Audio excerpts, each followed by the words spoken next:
Canada ਜਾਣਾ ਬਹੁਤ ਸਾਰੇ ਲੋਕਾਂ ਦੀ ਚੋਇਸ ਹੈ। ਕੋਈ ਸਟੱਡੀ ਵੀਜ਼ਾ ਤੇ ਜਾ ਰਿਹਾ ਹੈ ਤੇ ਕੋਈ ਜਿਨ੍ਹਾਂ ਦੀ ਪ੍ਰੋਫਾਈਲ ਐਲੀਜੀਬਲ ਹੈ ਉਹ ਡਾਇਰੈਕਟ ਪੀਆਰ ਲੈ ਕੇ ਕੈਨੇਡਾ ਮੂਵ ਹੋ ਰਹੇ ਨੇ।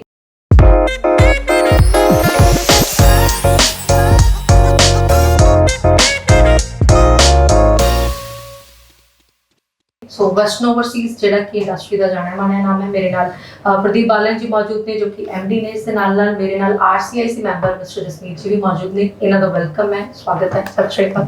Thank you. ਸਤਿ ਸ਼੍ਰੀ ਅਕਾਲ ਜੀ। ਰੀਸੈਂਟਲੀ ਕੈਨੇਡਾ ਜਾਣ ਵਾਲੇ ਲੋਕਾਂ ਦੇ ਲਈ ਖੁਸ਼ਖਬਰੀ ਇਹ ਸੀ ਕਿ 4th 5th ਤੇ 6 ਜੁਲਾਈ ਨੂੰ ਡਰਾਜ਼ ਓਪਨ ਹੋਏ ਔਰ ਜਿਹਦੇ ਤਹਿਤ ਕਿ ਬਹੁਤ ਸਾਰੇ ਲੋਕਾਂ ਨੂੰ ਪੀਆਰ ਮਿਲੀ, ਇਨਵੀਟੇਸ਼ਨ ਮਿਲੇ ਤੇ ਬਹੁਤ ਸਾਰੇ ਲੋਕਾਂ ਨੂੰ ਫਾਇਦਾ ਹੋਇਆ। ਅਲੱਗ-ਅਲੱਗ ਸਟ੍ਰੀਮਲਾਈਨ ਨੂੰ ਲੈ ਕੇ ਇਹ ਡਰਾਜ਼ ਓਪਨ ਹੋਏ ਤਾਂ ਡਿਟੇਲ 'ਚ ਗੱਲਬਾਤ ਕਰਾਂਗੇ। ਇਸ ਤੋਂ ਪਹਿਲਾਂ ਜਿਹੜਾ ਡਰਾ ਨਿਕਲਿਆ ਸੀ ਉਹ 486 ਦੇ ਨਾਲ ਨਿਕਲਿਆ ਸੀ। ਹੁਣ ਰੀਸੈਂਟਲੀ ਜਿਹੜਾ ਡਰਾ ਨਿਕਲਿਆ ਉਹ 511 ਦੇ ਨਾਲ ਨਿਕਲਿਆ। ਹਾਲਾਂਕਿ ਐਕਸਪੈਕਟੇਸ਼ਨ ਲੋਕਾਂ ਨੂੰ ਕਿਤੇ ਨਾ ਕਿਤੇ ਇਹ ਸੀਗੀਆਂ ਕਿ ਜੇ 486 ਆਇਆ ਤਾਂ ਡਾਊਨ ਸਕੋਰ ਜਾਏਗਾ, ਲੇਕਿਨ ਇੱਕਦਮ ਨਾਲ ਹਾਈਪ ਹੋ ਗਈ, ਇੱਕਦਮ ਨਾਲ ਚੇਂਜਸ ਆ ਗਏ। ਡਿਟੇਲਸ ਗੱਲ ਕਰਨ ਦੇ ਲਈ ਮੇਰੇ ਨਾਲ ਗੈਸਟ ਮੌਜੂਦ ਨੇ। ਸੋ ਸਰ, ਪਹਿਲਾ ਤਾਂ ਸਵਾਲ ਮੇਰਾ ਇਹ ਹੈ ਕਿ ਇੱਕਦਮ ਨਾਲ ਜਿਹੜਾ ਸਕੋਰ ਇਨਕਰੀਜ਼ ਹੋਇਆ ਇਹਦਾ ਰੀਜ਼ਨ ਕੀ ਹੈ ਕਿ ਕਿਉਂ ਇੱਕਦਮ ਨਾਲ ਹਾਈਪ ਤੇ ਕਿਉਂ ਆ ਗਿਆ ਸਕੋਰ? मनदीप जी, बड़ा इंटरेस्टिंग क्वेश्चन है। सो बड़ा अमेजिंग वीक है for the Canadian immigration. This week 3 back to back draws आए।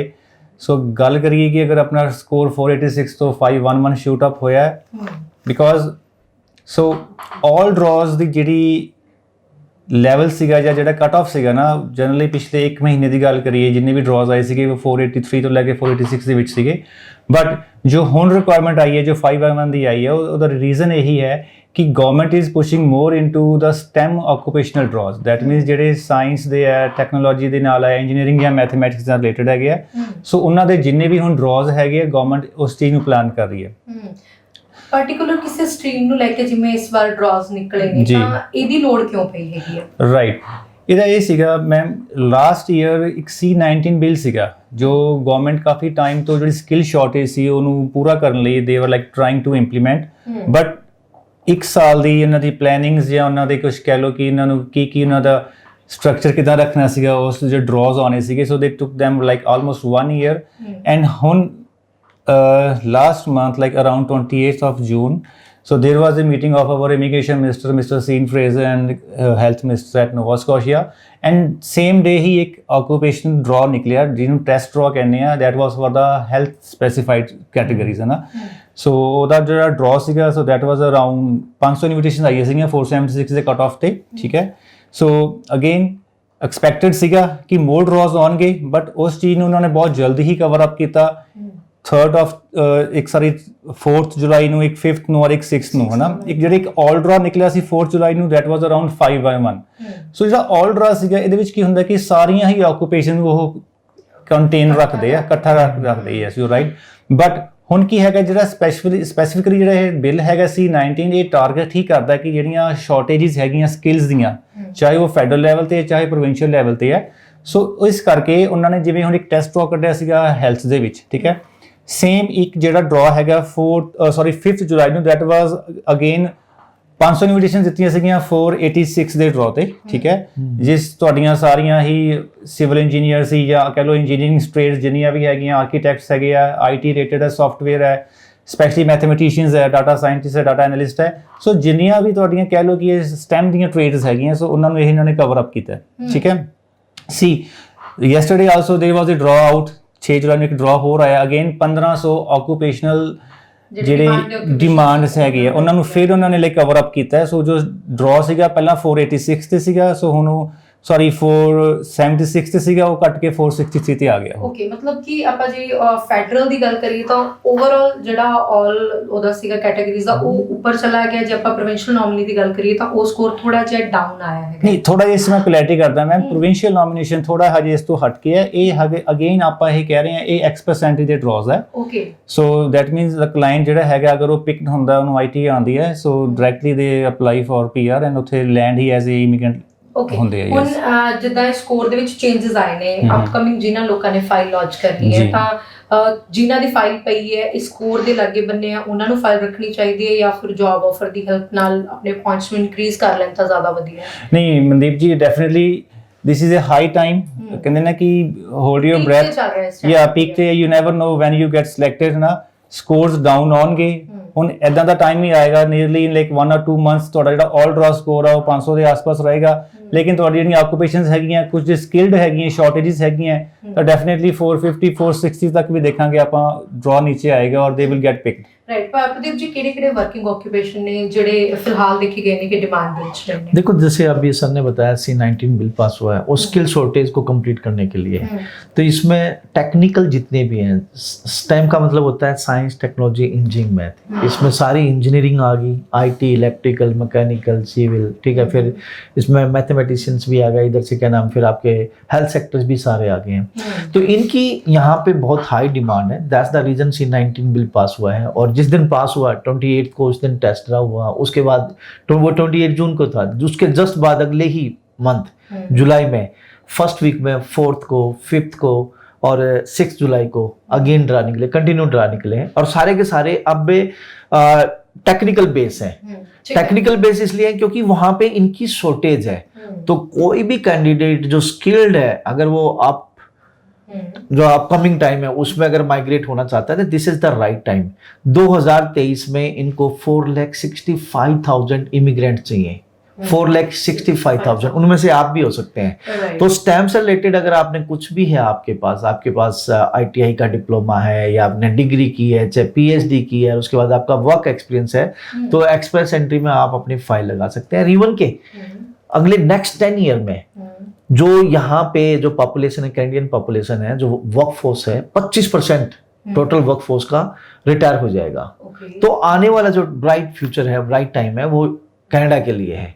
इस साल 4,65,00,000 इन्विटेशन उनको रिक्वायर्ड है, तो आगे और भी बहुत कुछ होने वाला है। ठीक है जी। सो वेस्टर्न ओवरसीज के पैनल ते RCIC मेंबर्स ने कनाडा दे विच भी और इंडिया दे विच भी। यहाँ पे मैं एक पब्लिक को एड्रेस करना चाहूँगा, जैसे स्टूडेंट वीज़ा में 19 ईयर से हम काम कर रहे हैं, तो अब जैसे आपको पता ही है कि हम PR, बिजनेस इमिग्रेशन, LMI, ये सारा टूरिस्ट वीज़ा, ये सारे काम भी हमने ऐड किए हैं।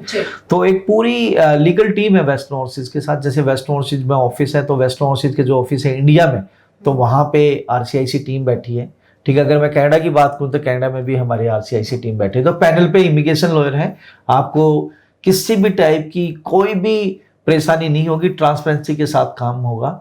तो आप इंडिया में हैं तो डेफिनेटली आप हमारे नियरेस्ट ब्रांच में जाके आप अपनी, क्या नाम है, जिस भी प्रोफाइल पे आप सूटेबल हैं कनाडा के लिए, उसकी काउंसलिंग ले सकते हो। और अगर आप कनाडा में बैठे हैं तो कनाडा में जैसे वेस्टर्न ओवरसीज का मिसिसागा और नोवा स्कोशिया सिडनी सिटी में ऑफिस है, वहाँ भी आप विजिट कर सकते हैं, या फिर ऑनलाइन भी आप हमसे जुड़ के अपना प्रोफाइल डिस्कस कर सकते हो। सो RCIC ਮੈਂਬਰ ਦੀ ਮਦਦ ਲੈਣ ਦੇ ਲਈ ਤੁਸੀਂ ਇਹਨਾਂ ਨੰਬਰਸ ਉੱਪਰ ਕਾਲ ਕਰ ਸਕਦੇ ਹੋ। ਜਸਮੀਤ ਜੀ, ਜ਼ਿਆਦਾ ਸਮਾਂ ਨਹੀਂ ਲਵਾਂਗੀ ਤੁਹਾਡਾ। ਫਿਲਹਾਲ ਇਸ ਪ੍ਰੋਗਰਾਮ ਦੇ ਤਹਿਤ ਤੁਸੀਂ ਕਿਹਨਾਂ ਲੋਕਾਂ ਨੂੰ ਇਨਵਾਈਟ ਕਰਨਾ ਚਾਹੋਗੇ, ਕਿਹਨਾਂ ਦੀ ਫਾਈਲ ਦੇ ਉੱਪਰ ਤੁਸੀਂ ਵਰਕ ਕਰ ਸਕਦੇ ਹੋ ਫਿਲਹਾਲ? ਮਨਦੀਪ ਮੈਮ, ਜਿਹੜੇ ਵੀ ਆਕੂਪੇਸ਼ਨ ਸਪੈਸ਼ਲੀ ਜਿਹੜੇ ਸਕਿਲ ਟ੍ਰੇਡਸ ਹੈ, अगर आप गल करिए अगेन जो सर ने बोलिया, मैं जस्ट रिपीट करता है, स्टेम दी ऑक्यूपेशंस है, आर्कीटैक्ट्स है, इंजीनियर्स है, IT प्रोफैशनल की बहुत ज़्यादा डिमांड है, specially for Alberta and PC। बहुत उन्होंने अच्छे ड्रॉज निकलते हैं, PNP के टैक प्रोग्राम्स से बहुत अच्छे है इन्हों दियाँ। So the thing is this is the time, visit us, साढ़े नाल तुसीं आपदे प्रोफाइल्स रेज्यूमे शेयर करो, अपनी प्रोफाइल असैसमेंट कराओ, we will look into that like where you fit in the program, तुहाडे लई की ऑप्शंस ने। So we might be in a position to help you immigrate with your family on a Canadian PR. So opportunities बहुत है, so definitely like we will recommend कि Western Overseas ਤੁਸੀਂ visit ਕਰੋ। Right. Next draw ਦਾ ਕੀ expectation ਰੱਖ ਰਹੇ ਹੋ ਕਿ ਹੁਣ ਜਿਹੜਾ ਸਕੋਰ ਹੈ ਡਾਊਨ ਜਾਏਗਾ ਕਿ? Definitely क्योंकि गवर्नमेंट काफ़ी ਇਹਨੂੰ एक्टिवली पुश कर रही है। रीज़न बीइंग सर ने जो कहा ਸੀਗਾ कि डेफिनेटली 25% जो वर्किंग फोर्स है वो रिटायर हो रही है, सो दैट मीनस ਉਹਨੂੰ ऑफसैट ਕਰਨ ਲਈ देखो कैनेडियंस ਨੂੰ ਇੱਕ ਐਡਵਾਂਟੇਜ ਮਿਲਦਾ ਨਾ, ਹੈਲਥ ਦੇ, ਇੰਸ਼ੋਰੈਂਸ ਦੇ, ਬੱਚਿਆਂ ਦੇ ਲਾਈਕ ਐਡਿਡ ਬੈਨੀਫਿਟਸ ਮਿਲਦੇ ਆ। ਸੋ ਅਗਰ ਉਹ 25% ਜਿਹੜੀ ਆਪਣੀ ਵਰਕਿੰਗ ਪਾਪੂਲੇਸ਼ਨ ਕੈਨੇਡਾ ਦੀ ਅਗਰ ਉਹ ਰਿਟਾਇਰ ਹੋ ਰਹੀ ਹੈ ਨੈਕਸਟ 10 ਈਅਰਸ, ਅਗਰ ਆਪਾਂ ਗਵਰਨਮੈਂਟ ਨੂੰ ਹੁਣ ਤੋਂ ਹੀ ਪਲਾਨ ਕਰ ਰਹੀ ਹੈ ਉਹਨੂੰ ਆਫਸੈਟ ਕਰਕੇ ਉਹਨੂੰ ਕੰਪਨਸੇਟ ਕਰਨ ਲਈ। ਇੱਕ ਹੋਰ ਗੱਲ ਸੀਗੀ ਬੜੀ ਇੰਟਰਸਟਿੰਗ ਸੀ ਕਿ ਡਿਊਰਿੰਗ ਕੋਵਿਡ ਟਾਈਮ ਲਾਈਕ ਬਹੁਤ ਸਾਰੇ ਜਿਹੜੇ ਤੁਹਾਡੇ ਹੈਲਥ ਵਰਕਰ ਸੀਗੇ ਉਹਨਾਂ ਨੇ ਵੋਲੰਟਰੀ ਰਿਟਾਇਰਮੈਂਟਸ ਲਈਆਂ, ਰਾਈਟ। ਸੋ ਉਸ ਚੀਜ਼ ਨੂੰ ਵੀ ਕਿਤੇ ਨਾ ਕਿਤੇ ਓਕੇ ਅਗੇਨ ਇੱਕ ਹੋਰ ਬੜੀ ਕਹਿੰਦੇ ਇੱਕ ਇੰਪੋਰਟੈਂਟ ਗੱਲ ਇਹ ਹੈਗੀ ਕਿ ਬਹੁਤ ਸਾਰੀਆਂ ਕੈਨੇਡੀਅਨ ਕਮਿਊਨਿਟੀਜ਼ ਮਿਊਨਿਸਪੈਲਿਟੀਜ਼ ਇਦਾਂ ਦੀਆਂ ਜਿੱਥੇ ਹਜੇ ਤੱਕ ਕੋਈ ਵੀ ਇਹਨਾਂ ਕੋਲ ਫੈਮਿਲੀ ਡਾਕਟਰ ਜਾਂ ਫਿਜ਼ੀਸ਼ੀਅਨਸ ਨਹੀਂ ਹੈਗੇ, ਰਾਈਟ। ਸੋ ਜਿਹੜੀਆਂ ਨਰਸਿਸ ਆ ਉਹ ਜਾ ਕੇ ਉੱਥੇ ਐਜ਼ ਅ ਡਾਕਟਰਸ ਦਾ ਰੋਲ ਅਦਾ ਕਰਦੇ ਆ। ਸੋ ਅਗੇਨ ਕਿਤੇ ਨਾ ਕਿਤੇ ਗਵਰਨਮੈਂਟ ਨੂੰ ਇਸ ਚੀਜ਼ ਨੂੰ ਵੀ ਧਿਆਨ ਰੱਖਦੇ ਹੋ ਉਹਨਾਂ ਨੇ ਕਿਹਾ ਕਿ ਡੈਫੀਨੇਟਲੀ ਕਿ ਅਸੀਂ ਇਸ ਚੀਜ਼ ਨੂੰ ਪੂਰਾ ਕਰਨਾ ਹੈ, ਸਪੈਸ਼ਲੀ ਤਾਂ ਹੀ ਇਹ ਜਿਹੜੇ ਇਹ 2 ਡਰਾਜ਼ ਆਏ ਇਸ ਆਕੂਪੇਸ਼ਨ ਦੇ ਆਏ, ਇੱਕ ਸਟੈਮ ਦਾ ਆਇਆ। ਸੋ ਰੀਅਲੀ ਗਵਰਨਮੈਂਟ ਇਸ ਚੀਜ਼ ਨੂੰ ਬਹੁਤ ਐਕਟਿਵਲੀ ਪ੍ਰਮੋਟ ਕਰ ਰਹੀ ਹੈ ਔਰ ਜਿਹੜੇ ਕਲਾਇੰਟਸ ਦਾ ਸਪੈਸ਼ਲੀ ਇਹਨਾਂ ਟ੍ਰੇਡਸ ਦੇ ਵਿੱਚ ਕੰਮ ਹੈਗਾ ਜਾਂ ਪ੍ਰੋਫਾਈਲ ਹੈਗਾ, ਐਕਸਪੀਰੀਅੰਸ ਹੈਗਾ, ਬੈਂਡਸ ਹੈਗੇ ਆ, ਅਗੇਨ ਡੋਂਟ ਵਰੀ, ਸਾਨੂੰ ਪਤਾ ਸਾਡੇ ਕੋਲ ਫਾਈਲਸ ਆਉਂਦੀਆਂ ਕਿ ਜਿਹੜੇ ਵਰਕਿੰਗ ਪ੍ਰੋਫੈਸ਼ਨਲਸ ਹੈਗੇ ਆ ਉਹਨਾਂ ਕੋਲ ਏਜ ਜ਼ਿਆਦਾ ਹੈ, ਉਹਦੇ ਪੁਆਇੰਟਸ ਘੱਟ ਹੈ, ਉਹਨਾਂ ਕੋਲ ਸਕੋਰ ਘੱਟ ਹੈ ਬਿਕੋਜ਼ ਕੰਮ ਕਰ ਰਹੇ ਮੈਮ, ਉਹਨਾਂ ਕੋਲ ਟਾਈਮ ਨਹੀਂ ਹੈਗਾ ਅੱਛਾ ਸਕੋਰ ਕਰ ਲਈ ਹੈ ਨਾ, ਫੈਮਿਲੀਜ਼ ਵੀ ਦੇਖਣੀ ਹੈ। ਅਗੇਨ ਉਹਨਾਂ ਕੋਲ ਐਜੂਕੇਸ਼ਨ ਕਿਸ ਕੋਲ ਬੈਚਲਰ ਜਾਂ ਮਾਸਟਰਸ ਹੈ ਤਾਂ ਡੈਫੀਨੇਟਲੀ PNP ਆਪਸ਼ਨਸ ਬਹੁਤ ਹੈਗੇ ਹੈ। ਐਕਟਿਵਲੀ ਹਰ ਪ੍ਰੋਵਿੰਸ ਦੇ 3-3 4-4 ਪ੍ਰੋਵਿੰਸ਼ੀਅਲ ਪ੍ਰੋਗਰਾਮਸ ਚੱਲਦੇ ਆ ਤਾਂ ਡੈਫੀਨੇਟਲੀ ਅਗਰ ਸਾਡੇ ਨਾਲ ਤੁਸੀਂ ਆ ਕੇ ਡਿਸਕਸ ਕਰਦੇ ਹੋ ਤਾਂ we might be in a position ਤੁਹਾਨੂੰ ਅਸੀਂ ਗਾਈਡ ਕਰ ਸਕੀਏ ਕਿ ਤੁਸੀਂ ਕਿਸ ਪ੍ਰੋਵਿੰਸ ਦੇ ਕਿਸ ਪ੍ਰੋਗਰਾਮ 'ਚ ਤੁਸੀਂ ਫੋਲੋ ਕਰਦੇ ਹੋ ਔਰ ਤੁਸੀਂ ਐਕਟਿਵਲੀ ਉਸ ਤੁਸੀਂ ਸਿਲੈਕਟ ਹੋ ਸਕਦੇ ਹੋ। Yes right. सतीश जी कुछ मैसेज देना चाहूंगी सारे ऑडियंस को? मैसेज वैसे ऑलरेडी मिल चुका है, तो अगेन मैं यही कहना चाहूँगा कि अगर आप कनाडा माइग्रेट होना चाहते हो तो वेस्टर्न ओवरसीज के पास लीगल टीम है जो आपकी हेल्प करेगी। और जैसे कि ऑलरेडी आप देख ही चुके हैं पिछले कुछ ड्राज, ठीक है, वो स्पेशल स्किल ऑक्यूपेशन लिस्ट के हैं सारे के सारे, जितनी वहाँ पे वर्कफोर्स रिटायर हो रही है और स्किल्ड पर्सन उनको चाहिए तो वो आज की डेट में टेक्निकल पर्सनस को ज़्यादा मोटिवेट कर रहे हैं माइग्रेट करने के लिए। तो अगर आप स्टेम से रिलेटेड है, साइंस, टेक्नोलॉजी, इंजीनियरिंग, मैथ और इधर मेडिकल से रिलेटेड, तो डेफिनेटली आप वेस्टर्न ओवरसीज के ऑफिस में विजिट करो with your resume, with your all documents. Definitely we will try to help you. जी बिल्कुल, बहुत बहुत शुक्रिया गलबात करने के लिए, इन्फॉर्मेशन